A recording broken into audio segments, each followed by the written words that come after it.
E aí, já pensou em ganhar muito dinheiro com um canal de corte igual esse daqui que você está assistindo? No primeiro link da descrição temos um aulão para você que quer começar um canal de cortes e faturar muito aqui na internet. Também teremos planilhas que irão te ajudar na hora de organizar a produção do seu canal. Tá esperando o quê? Olhando para todo esse sucesso, né, da sua holding, com marcas de muito sucesso, décadas já empreendendo, né, você consegue pescar alguns elementos, talvez 2, 3 pontos-chave que são muito importantes para quem tem uma empresa, sabe? A pessoa está lá com a sua empresa com 10, 20, 50, 100 colaboradores.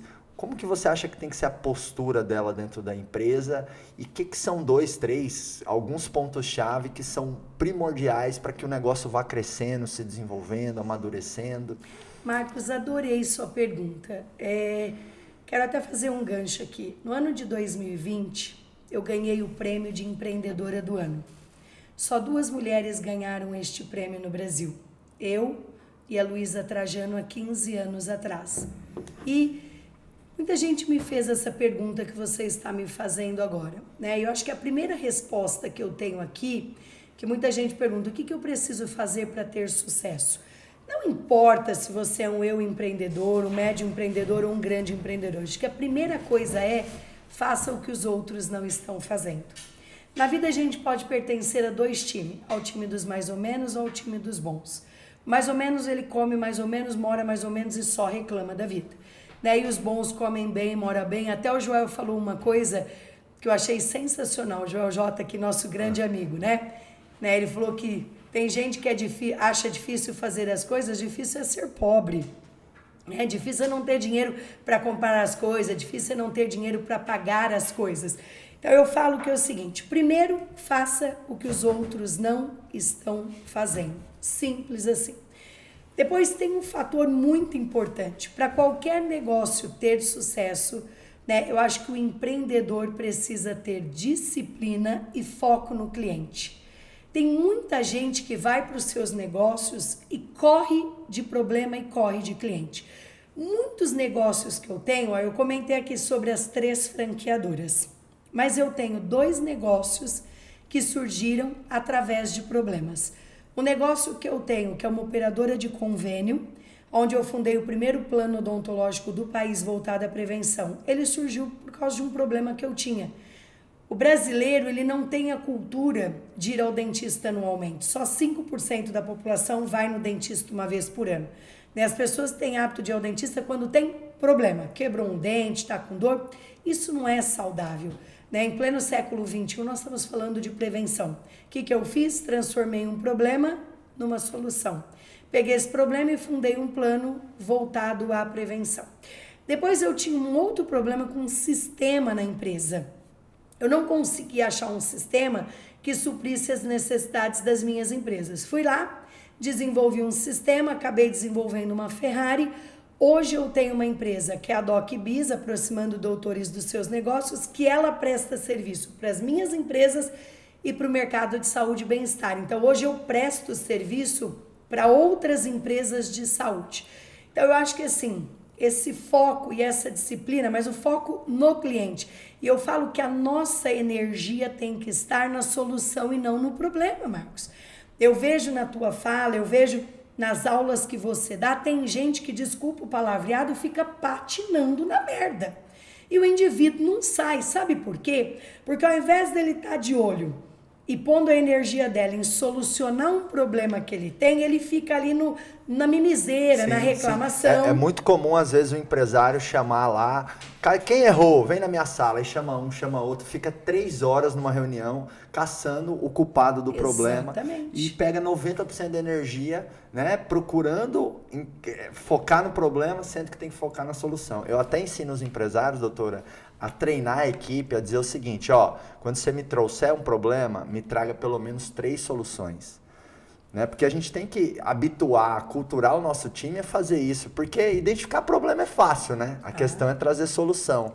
Quando na cultura, ou seja, quando no jeito da empresa tem esse DNA, ok, aconteceu isso, o que a gente faz com isso? Porque para mim, A empresa não é sobre o que acontece com ela, é sobre o que a gente faz com o que acontece com ela. Exatamente. Você trouxe uma coisa aí, doutora, você falou, a minha rede foi a única, até onde eu sei, que não fechou nenhuma franquia, e você é varejo, você depende do fluxo na rua, você depende do paciente ir na Sorridentes, você depende do paciente lá na Geolaser. Por que você não fechou nenhuma unidade? Porque com base no que aconteceu, você não reagiu, você respondeu. Ou seja, você teve velocidade de implementação.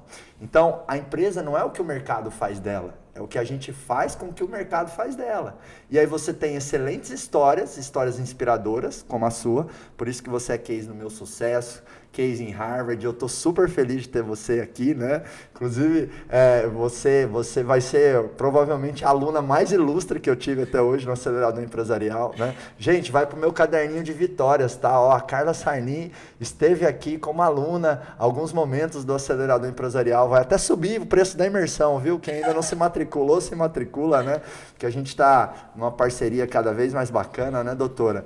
E o empresário, ele também tem que ser um resolvedor de problema. E aí eu queria abordar alguns pontos em relação a isso. Mas antes, Marcos, eu quero fazer uma colocação, né? Manda ver. Muita gente olha para mim e diz assim, ela é gigante, ela já sabe tudo. E eu falo que uma coisa que o empreendedor precisa ter, gente, é o tal da sandália da humildade. Verdade. Né? O que é essa sandália da humildade? Ninguém sabe tudo, a gente está em pleno aprendizado. Depois do Covid-19, o mundo nunca mais será o mesmo. E a gente está o tempo todo desaprendendo, reaprendendo e aprendendo coisas novas. Por que eu vou estar no acelerador empresarial? Porque eu estou o tempo todo em busca de aprendizado, né? De aprendizado que agregue na minha vida, de aprendizado de alto valor. Então, quando eu vi, né, uma parte daquilo que o Marcos entregava no acelerador empresarial, eu liguei para ele e disse, Marco, quero estar na sua próxima turma. Você me dá, né, essa honra de eu poder participar lá. O Marcos falou, vem para dentro e podem ter certeza, né, que eu vou aprender muita coisa, porque quando a gente já sabe um pouco e ainda aprende mais e a gente depois coloca tudo isso em prática, não tem quem segure. E eu tenho isso, eu sou sedenta por aprendizado de altíssima qualidade. E o melhor termo é esse mesmo, humildade, né? Porque às vezes as pessoas confundem o que é humildade, né, doutora? A pessoa vê lá alguém pobre e fala, nossa, tadinho, ele é humilde. E a pobreza não tem nada a ver com humildade, né? Existem pobres arrogantes, que não têm a capacidade de se colocar na condição de aprendiz. Exatamente. Que é o que você vai fazer estando no acelerador empresarial, né? Nós também somos colegas em outros masterminds, que eu sou aprendiz, eu sempre estou fazendo curso, sempre estou fazendo treinamento, sempre estou reciclando. Então, tem o rico arrogante, que não quer, né? Que acha que já sabe tudo, e tem o rico humilde, que é o nosso caso, que a gente sempre quer aprender, né? Então, o exercício da humildade é muito importante para o empresário, até porque o empresário, na empresa dele, ele está no topo, né, doutora? Então, é muito fácil, às vezes, ele se embebedar na vaidade, no orgulho, na arrogância. Ele que manda, ele tem o poder de decisão final, né? E aí tem uma coisa maravilhosa de ser empresário, é que sim, você tem mais autonomia, você dá o tom do negócio, mas às vezes falta um feedback de fora, né? Falta um mentor, falta conselheiros, por isso que eu tenho meus conselheiros, você é uma delas, né? Agora, sobre a questão de resolver problema, alguns pontos. O primeiro é assim, o empresário ele tem que ter discernimento de qual é o problema que ele pega para resolver e qual é o problema que ele devolve para a equipe. Porque você tocou num assunto agora que eu adoro, porque é o seguinte, tem empresários que fazem o quê? Só formam miqueiros. O que é o tal do miqueiro, Marcos? É o que eu falo lá na minha empresa, né? O colaborador vem, tira o mico das costas dele e coloca o mico nas costas do dono. Isso é a coisa mais comum de acontecer. É o que você está dizendo agora. O empresário tem que saber o que é dele e o que é da equipe dele. Exato. E aí, o cara que não te traz solução e ele bota o mico nas costas do dono, depois ele fala assim, mas eu te avisei sobre isso. Não, você não está sendo pago para me avisar, você está sendo pago para me ajudar a construir soluções para o negócio e levar o negócio para um outro patamar. Eu adoro esse assunto, Marcos, adoro, porque assim, as empresas que emperram e não conseguem crescer e nem evoluir, quando você olha para a estrutura dela, o que você tem é um bando de miqueiros embaixo. né, que são colaboradores que são treinados a colocar o mico nas costas dos acionistas. Uma das perguntas que eu mais recebo nas minhas caixinhas de pergunta do Stories, doutora, e na própria imersão da cena empresarial, assim, meus funcionários dependem muito de mim. Aí eu pego e falo, parabéns, você que formou um bando de criança mimada ao invés de adultos independentes. Justamente, o cara chega com o mico, você assume. E aí eu ensino uma pergunta muito prática, que é quase mágica. Se o empresário exercitar, ele consegue transformar esse hábito de ficar pegando o mico, ao invés de pegar e devolver. Que é assim, é perguntar para a pessoa, quando ela te traz um problema, usar a seguinte questão. Se você fosse eu, o que você faria?